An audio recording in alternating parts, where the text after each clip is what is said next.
দাস ক্যাপিটালে সকলকে স্বাগত।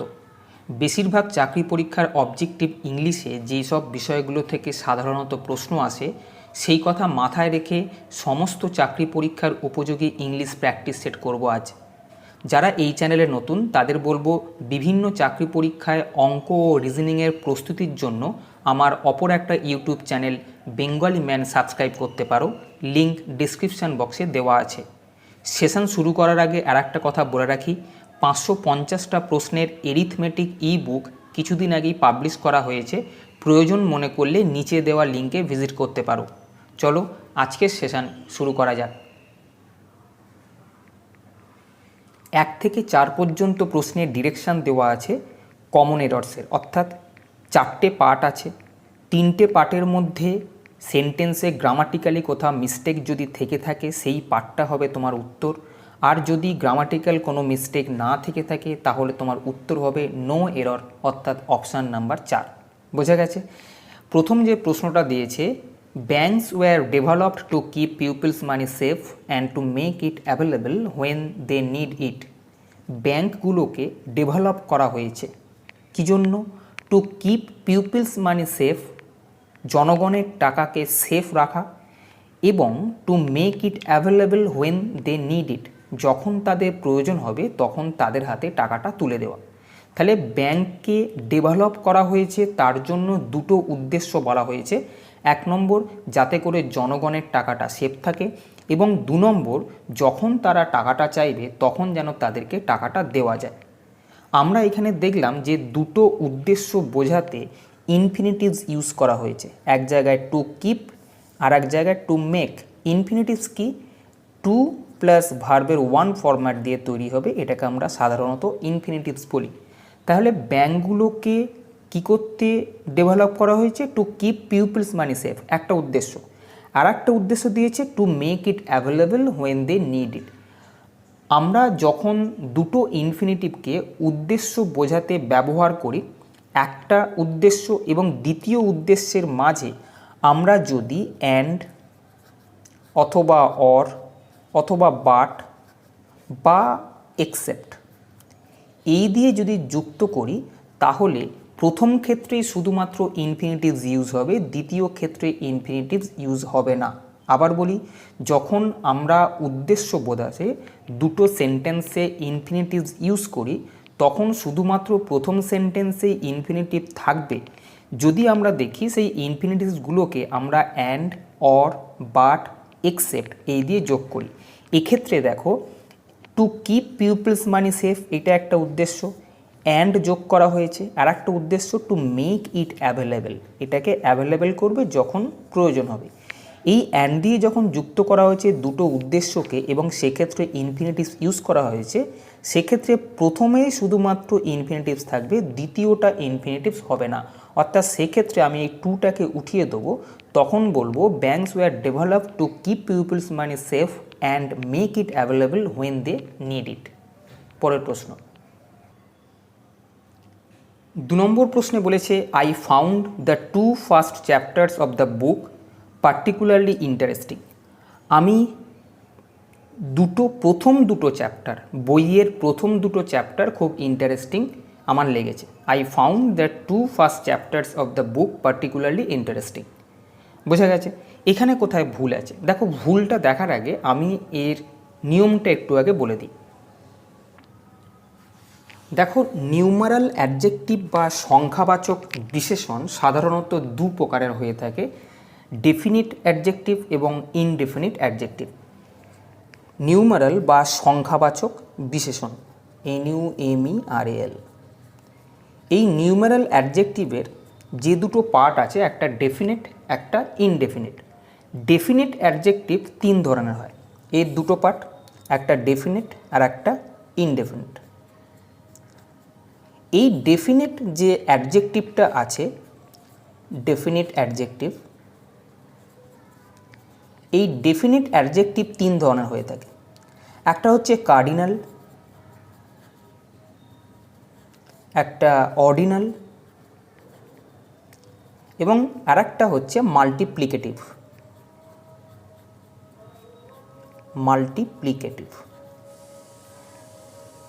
Cardinal adjective দেখো এগুলো নিউমারাল অর্থাৎ সংখ্যাবাচক, সবসময় সংখ্যা দিয়ে এই ডেফিনিট অ্যাডজেক্টিভগুলোকে আমি দেখব। কার্ডিনাল অ্যাডজেক্টিভ যেটা আছে সেটা হচ্ছে সংখ্যাবাচক। কীরকম যেন 1 2 3 4গুলোকে আমরা যখন এইভাবে উচ্চারণ করি 1 2 3 এইভাবে উচ্চারণ করি তখন তাদেরকে বলা হবে কার্ডিনাল অ্যাডজেক্টিভ। এই জিনিসটাই যখন আমি ফার্স্ট সেকেন্ড থার্ড বলে উচ্চারণ করব তখন তাকে আমি অর্ডিনাল বলবো। বুঝে গেছে? ফার্স্ট সেকেন্ড থার্ড ইত্যাদি। আবার এই জিনিসগুলোকেই যখন আমি সিঙ্গেল ডাবল ইত্যাদি বলবো, সিঙ্গেল ডাবল ট্রিপল ইত্যাদি যখন বলা হবে তখন হয়ে যাবে মাল্টিপ্লিকেটিভ। বুঝে গেছে? তাহলে ডেফিনিট অ্যাডজেক্টিভ নিউমারালের মধ্যে 3টে পার্ট আছে, একটা হচ্ছে কার্ডিনাল, অর্ডিনাল, মাল্টিপ্লিকেটিভ। কার্ডিনাল হচ্ছে যখন উচ্চারণ 1 2 3 ইত্যাদি করব, সেম জিনিস যখন আমি উচ্চারণ ফার্স্ট সেকেন্ড থার্ড এইভাবে করব তখন অর্ডিনাল, এবং যদি আমি তাকে সিঙ্গেল ডাবল ট্রিপল ইত্যাদিভাবে উচ্চারণ করি সেটাকে বলা হবে মাল্টিপ্লিকেটিভ। এবার এই 3টে অ্যাডজেক্টিভ যদি একটা সেন্টেন্সে একসঙ্গে ব্যবহার করা হয় তখন এদের অর্ডার অফ প্রেফারেন্স থাকে, অর্থাৎ কে আগে বসবে, কার্ডিনাল আগে বসবে না অর্ডিনাল আগে বসবে না মাল্টিপ্লিকেটিভ আগে বসবে, সেটাকে বলা হবে অর্ডার। এই অর্ডারটা কীরকম হবে যেন ওসিএম, এটা মনে রাখবে। ওসিএম, অনেকে অসমও বলে, অসম উচ্চারণ করবে যাতে করে তোমাদের মনে থাকে। ওসিএম মানে যদি একটা সেন্টেন্সে এরা 3জনই থাকে তাহলে প্রথমে অর্ডিনাল বসবে, তারপরে কার্ডিনাল বসবে, তারপরে মাল্টিপ্লিকেটিভ বসবে। বোঝা গেছে? এবারে আমি দেখব যে এই সেন্টেন্সটায় কি দিয়েছে। এখানে টু আর ফার্স্ট এই দুটো দেখতে পাচ্ছি অ্যাডজেক্টিভ আছে। 1 2 3 ইত্যাদি যখন উচ্চারণ করা হয় তখন কার্ডিনাল, ফার্স্ট সেকেন্ড থার্ড এইভাবে যখন উচ্চারণ করা হবে তখন তাকে বলা হবে অর্ডিনাল। দেখো কার্ডিনাল আর অর্ডিনাল একটা সেন্টেন্সে বসেছে, কিন্তু যে প্রেফারেন্স, অর্ডার অফ প্রেফারেন্স, সেক্ষেত্রে প্রথমে ও বসে অর্থাৎ অর্ডিনাল, তারপরে কার্ডিনাল বসে। এক্ষেত্রে দেখা যাচ্ছে কার্ডিনাল আগে বসেছে, অর্ডিনাল পরে বসেছে, তাই এটা হওয়া উচিত ফার্স্ট 2 চ্যাপ্টার, অর্থাৎ এইটা এইখানে বসবে, এইটা এইখানে বসবে, তাই ভুল আছে 2 নম্বর পার্টটায়, হওয়া উচিত দ্য ফার্স্ট 2 চ্যাপ্টার্স। বোঝা গেছে? পরের প্রশ্ন 3 নম্বর প্রশ্নে বলেছে after you will return from Mumbai I will come and see you. তুমি মুম্বাই থেকে ফেরার পর আমি তোমার কাছে যাব এবং দেখব, অর্থাৎ তোমাকে দেখতে যাব। এখানে দেখো দুটো ঘটনা দেওয়া আছে, একটা তুমি মুম্বাই থেকে ফিরবে এবং আর একটা আমি তোমাকে দেখতে যাব। এই দুটো ঘটনাই কিন্তু ভবিষ্যৎকালের ঘটনা। যখন ভবিষ্যতের দুটো ঘটনা নিয়ে আলোচনা করা হয় তখন যে ঘটনাটা আগে ঘটবে সেইটা প্রেজেন্ট ইনডিফিনাইট টেন্স হবে এবং যেটা পরে ঘটবে সেটা ফিউচার ইনডিফিনাইট টেন্স হবে। অন্য দিক দিয়ে বলা যায় কন্ডিশনাল ক্লজ যখন শুরু হবে হোয়েন, ইফ, বিফোর, আফটার অথবা হোয়াইল। ভবিষ্যতের দুটো ঘটনা আছে এবং ওই দুটো ঘটনার মধ্যে একটা ঘটনা কন্ডিশনাল ক্লজ দিয়ে শুরু হচ্ছে, যেখানে শুরুটা হবে when, if, before, after, while. এই জায়গাটায় সেইখানটা করে প্রেজেন্ট ইনডিফিনাইট টেন্স হবে এবং বাকিটা তোমার যেটা থাকবে সেটা ফিউচার ইনডিফিনাইট টেন্স হবে। বোঝা গেছে? কন্ডিশনাল ক্লজ থাকবে ফিউচারের ক্ষেত্রে দুটো ঘটনা, অথবা তুমি বলতে পারো যে এইগুলো দিয়ে শুরু, এইগুলো দিয়ে শুরু হবে সেই সেন্টেন্সটার ক্ষেত্রে প্রেজেন্ট ইনডিফিনাইট টেন্স, অর্থাৎ সাবজেক্টের পরে ভার্বের ওয়ান ফরম্যাট থাকবে। আর এইগুলো বাদ দিয়ে যে সেন্টেন্সটা, যে ক্লজটা থাকবে সেই ক্লজটায় ফিউচার ইনডিফিনাইট টেন্স হবে, অর্থাৎ সাবজেক্টের পরে শ্যাল বা উইল এবং ভার্বের ওয়ান ফরম্যাট। এখানে দেওয়া আছে আফটার ইউ উইল রিটার্ন, তুমি আসবে তারপরে আমি তোমাকে দেখতে যাব। দুটো ঘটনার মধ্যে প্রথমে তোমাকে আসতে হবে, তারপরে আমি তোমাকে দেখতে যাব। তাই এই ঘটনাটা কিন্তু প্রথমে ঘটছে। যে ঘটনাটা প্রথমে ঘটবে সেই ঘটনাটা প্রেজেন্ট ইনডিফিনাইট টেন্স হবে। অথবা আমি বলেছি আরেকটাভাবে ভাবতে পারো, ভবিষ্যতের দুটো ঘটনার মধ্যে যদি একটা কন্ডিশনাল ক্লজ থাকে সেটা বুঝবো কী করে? সাধারণত সেই সেন্টেন্সটা হোয়েন, ইফ, বিফোর, আফটার অথবা হোয়াইল দিয়ে শুরু হবে। যে সেন্টেন্সটা এইগুলো দিয়ে শুরু হবে সেক্ষেত্রে সাবজেক্টের পরে ভার্বের ওয়ান ফরম্যাট নেব। যেহেতু দেখো এখানে আফটার আছে, তার মানে এটা কন্ডিশনাল ক্লজ, কন্ডিশন হচ্ছে তোমাকে আসতে হবে, তাই এটা কন্ডিশনাল ক্লজ। সেক্ষেত্রে আফটার দিয়ে শুরু বলে আমি বলবো যে এই জায়গায় সাবজেক্টের পরেই ভার্ব হওয়া উচিত, অর্থাৎ এই উইলটা হবে না, এটা সাবজেক্ট এটা ভার্ব। বোঝা গেছে? তাই এক্ষেত্রে ভুল আছে এই 1 নম্বর পার্টটায়। পরের প্রশ্ন, 4 প্রশ্নে বলেছি the sceneries of Kashmir is very charming. কাশ্মীরের দৃশ্য খুবই মনোমুগ্ধকর। দেখো এখানে সিনারিজ বলা আছে, একটা নিয়ম আছে যে আনকাউন্টেবল নাউন যেগুলো সেগুলোর প্লুরাল ফরম্যাট সাধারণত এস বা ইএস যোগ করে ব্যবহৃত হয় না। আনকাউন্টেবল নাউন অর্থাৎ যেগুলোকে গোনা যাবে না, এরকম কিছু উদাহরণ ফার্নিচার, ইনফরমেশন, লাগেজ, এইগুলোর ক্ষেত্রে প্লুরাল ফরম্যাটের জন্য আমরা এস বা ইএস যোগ করব না। আবার একটা জিনিস খেয়াল রাখবে, এদের আগে কোনো রকম সংখ্যাবাচক বিশেষ্য যেমন 1, 2, 3 ইত্যাদি অথবা আর্টিকেল এ, এন, দি ইত্যাদি কিচ্ছু বসানো যায় না। তাহলে এক্ষেত্রে সিনারি, যেটা আমরা জানি সিনারিটা আনকাউন্টেবল নাউন, তাই এটাকে তুমি প্লুরাল ফরম্যাট করার জন্য সিনারিজ করতে পারবে না। এইটা একটা, তাহলে এখানে ভুল হচ্ছে 1 নম্বর পার্টে, এটা দ্য সিনারিজ না হয়ে scenery of Kashmir is very charming এইটা হওয়া উচিত। আর একটা যে নিয়ম বললাম, এই আনকাউন্টেবল নাউনের ক্ষেত্রে সাধারণত কোনো আর্টিকেল বসবে না, কোনো আর্টিকেল বসবে না, এবং আনকাউন্টেবল নাউনের ক্ষেত্রে কোনো নিউমেরাল ফিগার যেমন 1, 2, 3 ইত্যাদি বসবে না। খেয়াল রেখো এই রুলটা।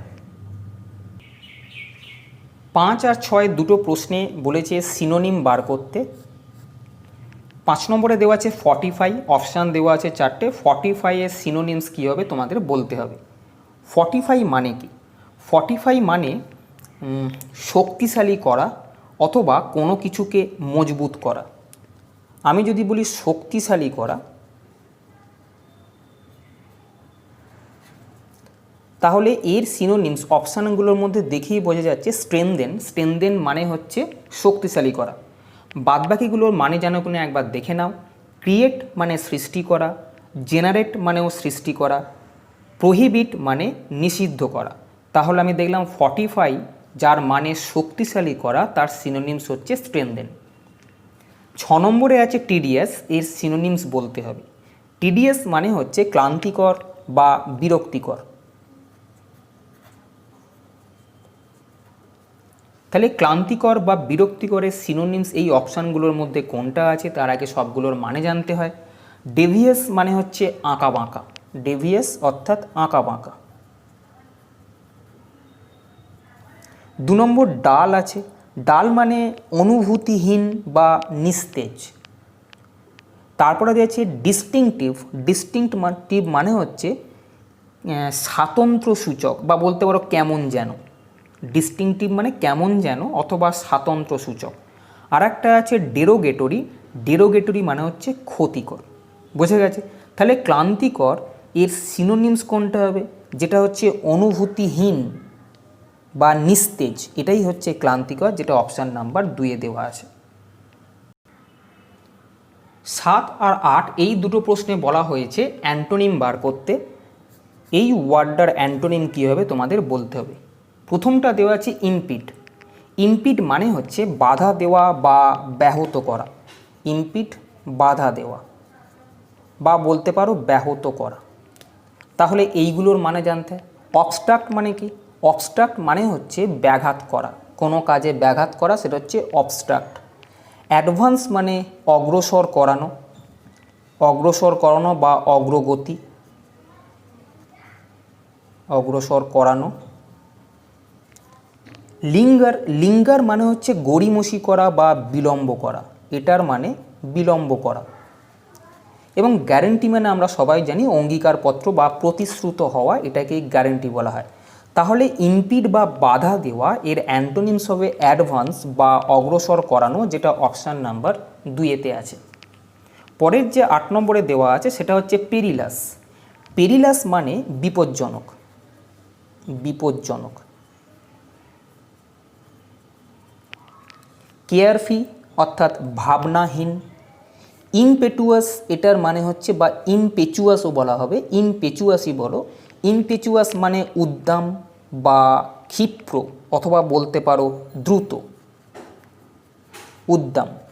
সেফ নিরাপদ। আর ইমপিওর মানে হচ্ছে অপবিত্র, অথবা বলো অসৎ বা অপরিষ্কার ইত্যাদি। তাহলে বিপজ্জনক এর উল্টো হবে সেফ বা নিরাপদ, যেটা অপশান নাম্বার 3-এতে আছে। 9 থেকে 12 প্রশ্নে ইনস্ট্রাকশন দেওয়া আছে, in the following questions 4 alternatives are given for the idiom or phrase underlined in the sentence, choose the alternative which best expresses the meaning of the idiom or phrase. এখানে underline করা আছে কিছু একটা word, phrase আছে অথবা idioms দেওয়া আছে, সেগুলো যদি তোমাকে উন্নত করতে হয় তাহলে কোন ওয়ার্ডগুলো দিয়ে বা কোন অপশানগুলো দিয়ে তুমি তাকে ইমপ্রুভ করবে। যদি কোনো ইমপ্রুভমেন্টের জায়গা না থাকে তাহলে তুমি নো ইমপ্রুভমেন্ট বলতে পারো। যেমন 9 নম্বর প্রশ্নটা বলেছে, on one occasion he persuaded me to accompany him on a shooting expedition he was planning. সে একটা শুটিং এক্সপেডিশন প্ল্যান করেছিল এবং আমাকে যেতে প্ররোচিত করেছিল। এক্সপেডিশন অর্থ অভিযান, এবং পারসুয়েডেড মানে হচ্ছে প্ররোচিত করা। সে আমাকে একটা তার শুটিং এক্সপেডিশনে প্ল্যান করেছিল এবং আমাকে প্ররোচিত করেছিল, অর্থাৎ আমাকে যেতে বলেছিল তার সঙ্গে। এখানে আন্ডারলাইন করা আছে ওয়াজ প্ল্যানিং, এটা হবে কি না। যদি এটা হয় ঠিক আছে, তাহলে নো ইমপ্রুভমেন্ট বলবে। আর যদি ওয়াজ প্ল্যানিংটা ভুল থাকে তাহলে ওয়াজ প্ল্যানিংয়ের বদলে কি হবে তোমাকে বলতে হবে। দেখো, এই যে সেন্টেন্সটা দিয়েছে, এই সেন্টেন্সের মধ্যে দুটো ঘটনা আছে এবং দুটো ঘটনাই কিন্তু অতীতকালের। প্রথমে সে আমাকে প্ররোচিত করেছিল এক জায়গায় যাওয়ার জন্য, এবং সে একটাকে প্ল্যান করেছিল, অর্থাৎ সে একটা প্ল্যান করলো, সেই প্ল্যান মোতাবেক আমাকে বলল তার সঙ্গে যেতে। অতীতকালে দুটো ঘটনার মধ্যে যে ঘটনাটা আগে ঘটবে সেই ঘটনাটার ক্ষেত্রে পাস্ট পারফেক্ট টেন্স হবে, এবং যেটা পরে ঘটবে সেটার ক্ষেত্রে পাস্ট ইনডিফিনাইট টেন্স হয়। কি বললাম? যেটা আগে ঘটবে সেটা পাস্ট পারফেক্ট টেন্স হবে। পাস্ট পারফেক্ট টেন্সের স্ট্রাকচার হচ্ছে সাবজেক্টের পরে হ্যাড বসবে, ভার্বের থার্ড ফর্ম বসবে। এটা হচ্ছে যেটা আগে হবে।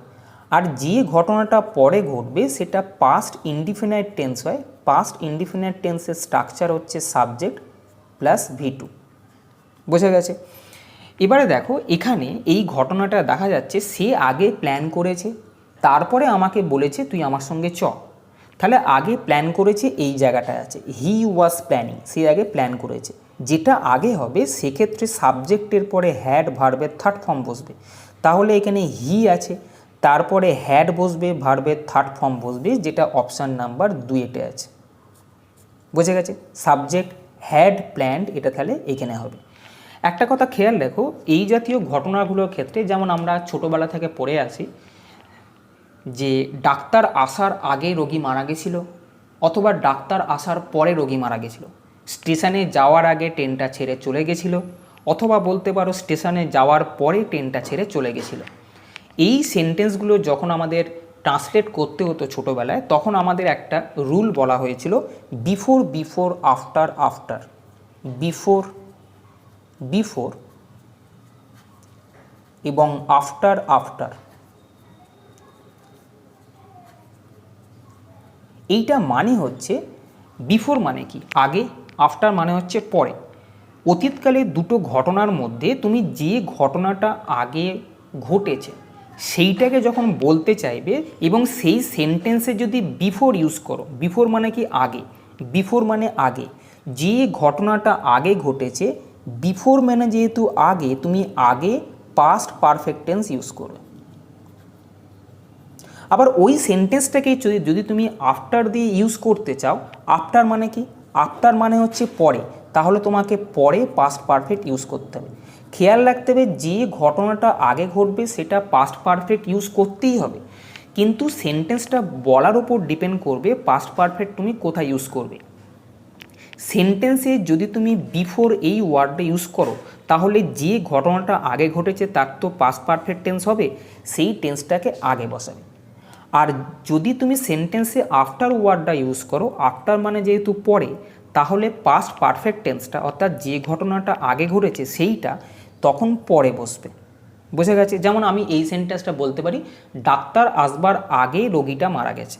তাহলে যেহেতু আগে বা বিফোর ইউজ করলাম, তাহলে আমি যখন পাস্ট পারফেক্ট টেন্স ইউজ করব তখন বিফোর ওয়ার্ডটা যেখানে বসাবো তার আগে আমি পাস্ট পারফেক্ট ইউজ করব। আবার যদি বলি ডাক্তার আসবার পরে রোগীটা মারা গেছে, তাহলে পরে যেখানে ইউজ করছি তারপরে আমি পাস্ট পারফেক্ট ইউজ করব যে ঘটনাটা আগে ঘটেছে। বুঝে গেছে? 10 নম্বরটা দেখো, the greater the demand higher the price. The greater the demand higher the price. Demand যত বাড়বে প্রাইস তত বাড়বে। বোঝা গেছে? দেখো এখানে প্যারালেল ইনক্রিজ আর ডিক্রিজ বলা হয় এটাকে, প্যারালেল ইনক্রিজ অথবা ডিক্রিজ। আমি একটা জায়গায় দেখাই, দেখো parallel increase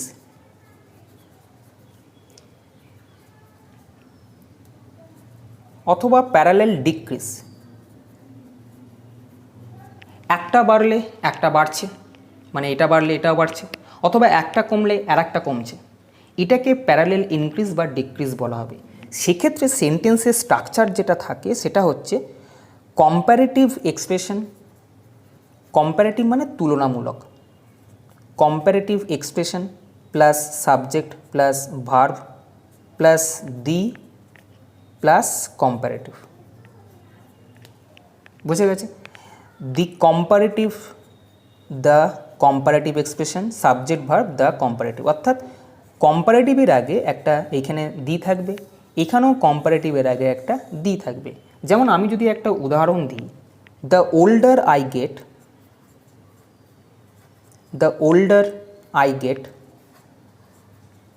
the happier I am.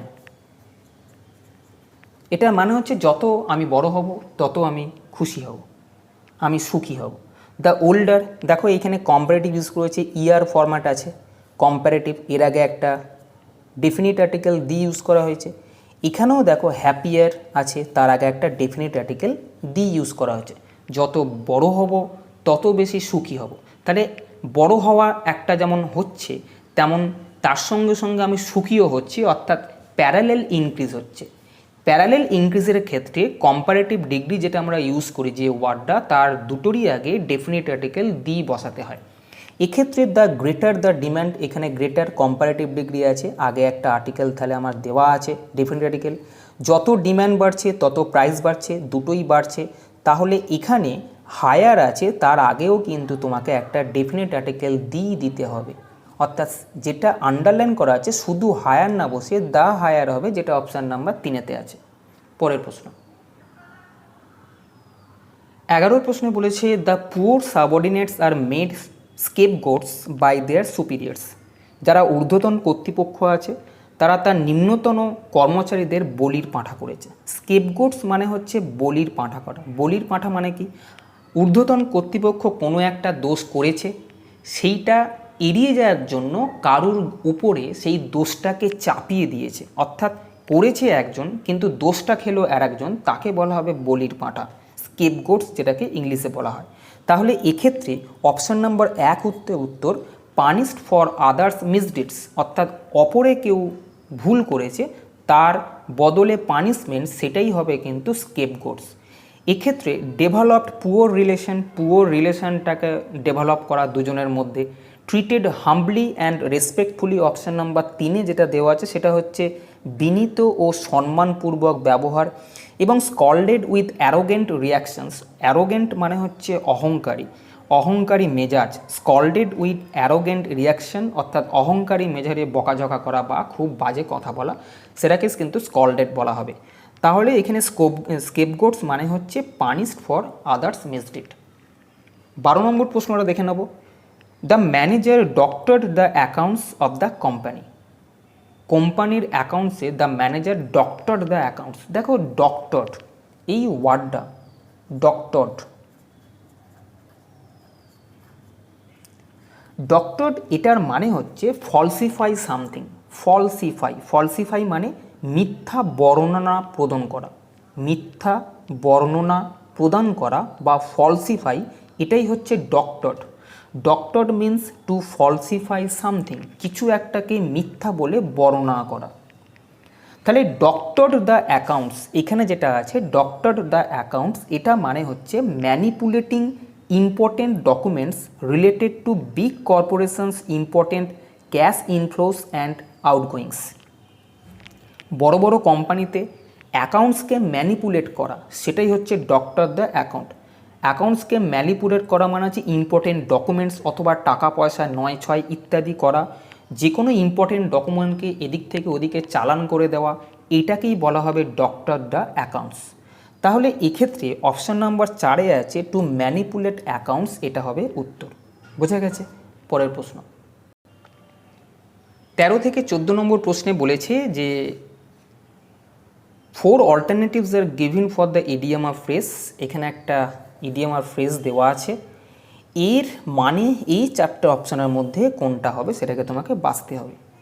A lame excuse, এটার মানেটা কি হবে তোমাকে বলতে হবে। দেখো, লেম এক্সকিউজ মানে হচ্ছে অসন্তোষজনক বর্ণনা, অসন্তোষজনক বর্ণনা বা আনস্যাটিসফ্যাক্টরি এক্সপ্লেনেশন, যেটা অপশান নাম্বার 1-এতে আছে। এই লেম এক্সকিউজ মানে হচ্ছে আনস্যাটিসফ্যাক্টরি এক্সপ্লেনেশন। কি জিনিস? মনে করো আমি অফিসে যাচ্ছি, 10টার সময় আমার অফিস, আমি বাড়ি থেকেই বেরোলাম 11টার সময় এবং অফিসে গিয়ে আমি পৌঁছালাম 12টার সময়।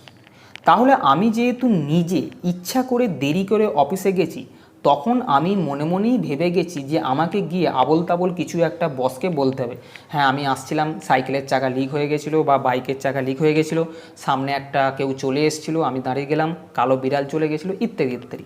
অর্থাৎ এমন একটা তুমি বসকে গিয়ে বলছো, সেই বস সেটা শুনে কিন্তু সে অসন্তুষ্ট হবে।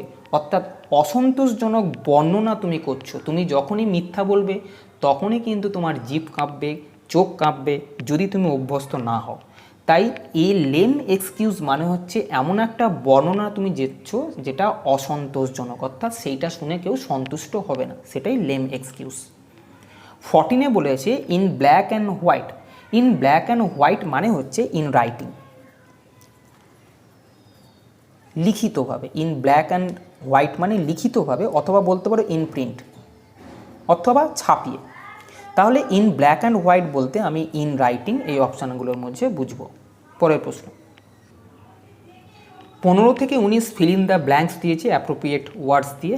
15-এ বলেছে I have no dash motive in offering this advice. এই অ্যাডভাইসটা দেওয়ার পিছনে আমার কোনো ড্যাশ ছিল না। আই হ্যাভ নো ড্যাশ, আমার ছিল না। কি ছিল না তোমাকে বলতে হবে, মোটিভ। মোটিভ মানে ইচ্ছা, বুঝে গেছে? আমার এরকম কোনো ইচ্ছা ছিল না নিচের অপশানগুলোর মধ্যে ইন অফারিং দিস অ্যাডভাইস, এই উপদেশটা দেওয়ার পিছনে। তাহলে আমাকে মানেগুলো জানতে হয়। পোস্টেরিয়র মানে হচ্ছে পরবর্তী, পরবর্তী। ইন্টেরিয়র মানে অভ্যন্তর, এটা আমরা সবাই জানি। আল্টেরিয়র মানে হচ্ছে অস্পষ্ট, নিগুড় বা প্রচ্ছন্ন। আর এক্সটেরিয়র মানে বহিরাগত। তাহলে আমি সেন্টেন্সটা পড়ে বুঝতে পারছি I have no ulterior motive, অর্থাৎ আমার কোনো প্রচ্ছন্ন আমার মোটিভ ছিল না, প্রচ্ছন্ন একটা চালাকি করে রেখেছি, এরকম কিছু ছিল না আমার মধ্যে। তাই আমি বলবো I have no ulterior motive in offering this advice. 16 নম্বরে বলেছে had you told me earlier I dash the meeting. যদি তুমি আগে আমাকে বলতে, হ্যাড মানে কন্ডিশনাল সেন্টেন্সের দিকে চলে যায়, যদি এই অর্থে ইউজ হয়। যদি তুমি আমাকে আগে বলতে আই ড্যাশ দ্য মিটিং, আমি মিটিংটা কি করতাম, এখানে যদি আমি অপশান দেখি অ্যাটেন্ড দেওয়া আছে চারদিকে, তাহলে আমি মিটিংটা অ্যাটেন্ড করতাম। তার মানে আমি মিটিংটা অ্যাটেন্ড করতে পারিনি, কিন্তু যদি তুমি আমাকে আগে বলতে তাহলে কিন্তু আমি মিটিংটা অ্যাটেন্ড করতে পারতাম। কোনো ঘটনা যেটা ঘটতে পারত কিন্তু ঘটেনি, কোনো ঘটনা যেটা ঘটতে পারত কিন্তু ঘটেনি, সেটাকে লেখার সময় আমরা সাধারণত উড হ্যাভ প্লাস ভার্বের থার্ড ফর্ম ব্যবহার করব। উড হ্যাভ প্লাস ভার্বের থার্ড ফর্ম। আমি অ্যাটেন্ড করিনি, সেন্টেন্সটা পড়ে বোঝা যাচ্ছে আমি অ্যাটেন্ড করিনি, কিন্তু তুমি বললে অ্যাটেন্ড করতাম। তার মানে এই যে ঘটনাটা আছে, এই ঘটনাটা ঘটেনি কিন্তু ঘটতে পারত যদি তুমি বলতে। তাহলে যেটা ঘটেনি কিন্তু ঘটতে পারত, তার ক্ষেত্রে আমরা উড হ্যাভ প্লাস ভার্বের থার্ড ফর্ম ইউজ করব, যেটা অপশান নাম্বার 4-এতে আছে। দেখো আই উড হ্যাভ অ্যাটেন্ডেড, ভার্বের থার্ড ফর্ম দেওয়া আছে, উড হ্যাভ ইউজ করা হয়েছে। বোঝা গেছে? পরের প্রশ্ন 17 নম্বর প্রশ্নে বলেছে the boy was dash of cheating in the examination. বালকটাকে পরীক্ষায় চিটিং করার জন্য কি করা হয়েছে? দেখো, কন্ডেমড মানে হচ্ছে নিন্দা করা, কন্ডেমড অর্থাৎ নিন্দা করা। পরীক্ষায় তুমি টুকলি করলে, চিটিং করলে তোমাকে নিন্দা করবে, এটা হতে পারে না, শুধু ওই করে ছেড়ে দেওয়া যায় না। অ্যাকিউজড মানে হচ্ছে অভিযুক্ত করা, অ্যাকিউজড অর্থাৎ অভিযুক্ত করা। চার্জড মানেও কিন্তু অভিযুক্ত করা, এবং পানিশড মানে শাস্তি দেওয়া। বোঝা গেছে? তাহলে কি হয়েছে, বালকটা চিটিং করেছে বলে তাকে অভিযুক্ত করা হয়েছে যে তুমি চিটিং করেছো। শাস্তি ফাস্তির প্রশ্ন পড়ে, তোমাকে প্রথমে অভিযুক্ত করা হচ্ছে যে তুমি চিটিং করেছো। এবার সেটা অ্যাকিউজড হবে না চার্জড হবে। দেখো, এরপরে প্রিপোজিশন দেওয়া আছে অফ, সাধারণত অ্যাকিউজডের পরে অফ বসে, তাই আমি এখানে অ্যাকিউজড বলবো। এছাড়াও একটা কথা আছে, অ্যাকিউজড আর চার্জডের মধ্যে পার্থক্য কী? চার্জড মানে যেটা অভিযুক্ত, সেটা সাধারণত অফেন্স আন্ডার ল, আইনের চোখে যেটা অফেন্স, পাপ, সেটাই কিন্তু চার্জড ইউজ হয়। সাধারণত ল এই রিলেটেড যেটা হবে সেটাকে আমি চার্জ বলবো। আর অ্যাকিউজড হবে অভিযুক্ত যেটা, সেটা সাধারণত প্রিপোজিশন অফ এটাকে সঙ্গে নিয়ে ঘোরে। The boy was accused of cheating in the examination. সাধারণত লয়ের চোখে যদি কিছু হয় তাকে চার্জ করা হয় বলা হয়, অর্থাৎ অভিযুক্ত করা হয়। যদি কে কিছু একটা ক্রাইম জাতীয় কিছু করে ওঠে তাকে আমি সাধারণত চার্জ করি। 18 প্রশ্নে বলেছে if dash permits we will go out for a walk. যদি পারমিট করে তবে আমরা বাইরে যাব হাঁটতে। কি পারমিট করে? দেওয়া আছে ক্লাইমেট, ক্লাইমেট মানে জলবায়ু। ওয়েদার, ওয়েদার মানে কি না, অর্থাৎ দুইয়ের মধ্যে কোনটা, অথবা কি না এই অর্থে আমি যাব কি না, ওয়েদার। ওয়েদার মানে আমরা জানি আবহাওয়া, এবং হুইদার এটার মানে হচ্ছে কোথায় অথবা যেখানে। হুইদার কোথায় অথবা যেখানে। তাহলে আমি বলবো ইফ ওয়েদার পারমিটস, খেয়াল করো এটা ওয়েদার আছে, ওয়েদার পারমিটস যদি আবহাওয়া অনুকূল থাকে we will go out for a walk, আমরা হাঁটতে যাব। পরের প্রশ্ন ট্যুরিস্টস অলওয়েজ এনজয়, এখানে ড্যাশটা আছে the setting San in the Darjeeling hills. দার্জিলিংয়ের হিলেতে সেটিং সান যখন সূর্যের যখন সেট করে তখন ট্যুরিস্টরা সবসময় এনজয় করে, এটা দেওয়া আছে। এবার দেখো, যখন এনজয়টা কখন করছে, যখন সানটা সেটিং হচ্ছে। বুঝে গেছে? এনজয় তখনই হচ্ছে যখন সানটা সেটিং করছে।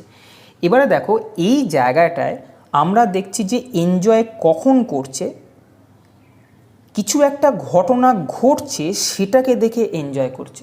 বুঝতে পারছো? দার্জিলিংয়ে যখন সেটিং সান হচ্ছে তখন কিন্তু এনজয় করছে, এনজয়টা ঠিক সেই মুহূর্তে করছে যখন ওরা সূর্যটাকে ওই অবস্থায় দেখতে পাচ্ছে। তাহলে আমরা সেই অবস্থায় যেহেতু ঘটনাটা ঘটছে সেটা দেখে এনজয় করছে, তখন সবসময় আইএনজি ফরম্যাট, যেটাকে আমি জিরান বলবো, ভার্বের সঙ্গে আইএনজি, সেটাকে ইউজ করবে। বোঝা গেছে? তাহলে এখানে উত্তর হবে watching the setting San in the Darjeeling hills. বুঝতে পারছো? এবার এখানে একটা প্রশ্ন আছে, এখানে ওয়াচিংও আছে, সিইংও আছে, তাহলে সিইং না কেন? ভার্বের সঙ্গে আইএনজি যদি হয় সেখানে এখানেও রয়েছে, এখানেও রয়েছে, তাহলে এটা নয় কেন, এটা কেন? দেখো, সি আর ওয়াচ এই দুটো ওয়ার্ড দুটোর মানেই দেখা হলেও সি এটাকে আমরা সাধারণত ডিফাইন করি এইভাবে, টু নোটিস অথবা become aware of something by using your eyes. চোখ দিয়ে তুমি যেটাকে দেখছো, চোখ দিয়ে দেখা, জাস্ট চোখ দিয়ে দেখা, আমি তোমার দিকে তাকালাম, আমি তোমার দিকে তাকালাম, এইটা কিন্তু আমি তখন সি বলবো। কিন্তু ওয়াচ মানে দেখো, ওয়াচ মানেও দেখা, কিন্তু to look at something for an amount of time and pay attention to what is happening. আমি অনেকক্ষণ ধরে একটা জিনিসের দিকে তাকিয়ে আছি এবং তাতে সময় দিয়ে বোঝার চেষ্টা করছি কী জিনিস, সেটাকে আমরা ওয়াচিং বলি। বোঝা গেছে? তাই এখানে সিইং না হয়ে ওয়াচিং হবে। 20 নম্বর প্রশ্নে ডিরেকশান দেওয়া আছে, কারেক্টলি স্পেলড কোনটা তোমাদেরকে বলতে হবে। এর মধ্যে কারেক্টলি স্পেলড আছে 2 নম্বর অপশানটা, গাইনিকোলজি, যার মানে হচ্ছে স্ত্রীরোগ বিদ্যা। দেখো, এর বানানটা এটা ছাড়াও কিন্তু এইভাবেও লেখা হয়, গাইনিকোলজি, এটাও ঠিক, এটাও ঠিক। তাহলে গাইনিকোলজি গাইনি বলা হবে বা গাইনিকোলজি যেভাবে উচ্চারণ করা হোক না কেন, তার মানে স্ত্রীরোগ বিদ্যা। 21 থেকে 22-এর মধ্যে দেওয়া আছে ওয়ান ওয়ার্ড সাবস্টিটিউশন। 21-এর প্রশ্নে দেওয়া হয়েছে to secretly store more than what is allowed, যা অ্যালাউ করা হয়েছে তার থেকে বেশি গোপনে জড়ো করাকে কি বলা হবে? যা অনুমতি দেওয়া হয়েছে তার থেকে বেশি মজুত করাকে বলা হবে হোর্ডিং বা হোড, যেটা অপশান নাম্বার 1-এতে আছে। হোড মানে হচ্ছে গোপনে মজুত করা, স্টোর মানে ভান্ডার, হাইড মানে লুকানো, আর অ্যাবর্ড মানে হচ্ছে জাহাজ, বিমান, নৌকা প্রভৃতির উপরে বা ভিতরে, সেটাকে অ্যাবর্ড বলা হবে। বোঝা গেছে? 22 নম্বরে দেওয়া আছে fluent and clear in speech, মানে তুমি যখন কথা বলবে সেটা খুব ফ্লুয়েন্ট হবে অর্থাৎ অনর্গল, এবং ক্লিয়ার অর্থাৎ পরিষ্কার। এক কথায় বলতে পারো বাকপটু, যে কথাবার্তায় বেশ পটু। বোঝা গেছে? ইমোশনাল মানে আমরা সবাই জানি, এনথুজিয়াস্টিক মানে উদ্যমী, আর্টিকুলেট মানে হচ্ছে স্পষ্টভাবে উচ্চারণ করা। এই আর্টিকুলেট মানে স্পষ্টভাবে উচ্চারণ করা। বোঝা গেছে? আর কনফিডেন্ট মানে সুনিশ্চিত। তাহলে এক্ষেত্রে fluent and clear in speech, speech বা বক্তব্য সেটা খুব ফ্লুয়েন্ট, স্পষ্ট হবে এবং ক্লিয়ার হবে, সেটাকে আমি স্পষ্টভাবে উচ্চারণ করা বলবো বা বলবো আর্টিকুলেট, যেটা অপশান নাম্বার 3-এতে আছে।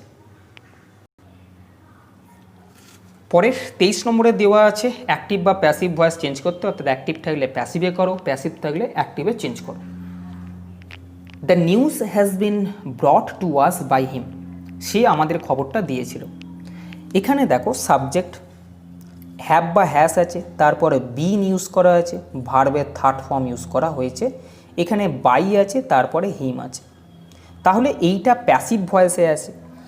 দেখো এইটা পারফেক্ট টেন্সের ক্ষেত্রে অ্যাক্টিভ ভয়েসে যদি সাবজেক্টের পরে হ্যাভ বা হ্যাস এবং ভার্বের থার্ড ফর্ম থাকে, সেটাকে যখন আমি ভয়েস চেঞ্জ করে প্যাসিভ ভয়েসে করি, সেক্ষেত্রে সাবজেক্ট হ্যাভ বা হ্যাস সাবজেক্ট অনুযায়ী বসবে এবং তারপরে একটা বিন ইউজ হয়, তারপর ভার্বের থার্ড ফর্ম, তারপরে বাই, তারপরে এজেন্ট।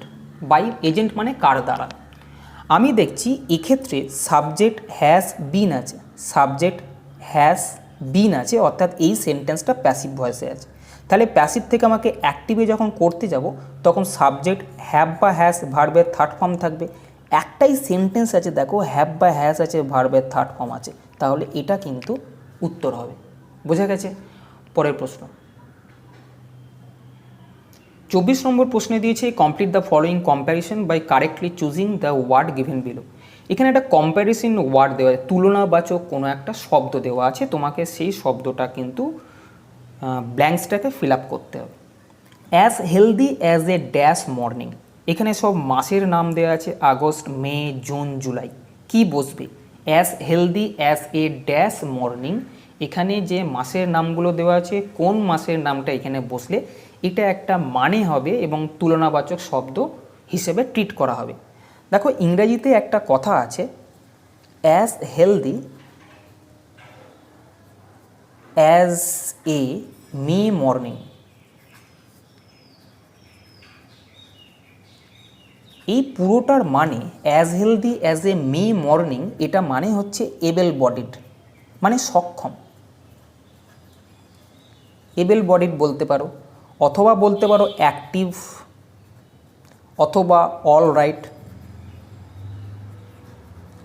অথবা বলতে পারো ব্লুমিং, তাজা, ব্লুমিং।